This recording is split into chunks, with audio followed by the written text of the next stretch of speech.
dagatal sem ég deili með vinum mínum eða foreldrum eða systkinum eða eitthvað svona til þess að vera fyrir.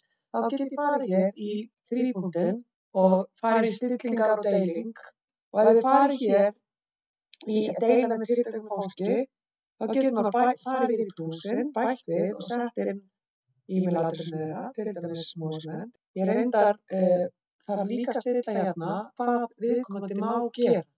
Hérna stendur bara hann geti séð allt, en ég þarf að fara ekki og segja gera breytingar ef hann á að mega breyta eða setja eitthvað inn eða deila eða eitthvað. Þannig að maður þarf svona að gefa notenda leyfi hér inni. Því sá sem á dagatalið er aðalstjórnandi og hann ræður hvernig allar deilingarstillingar eru. Þegar allt er klárt, þá fer maður bara einn út úr þessu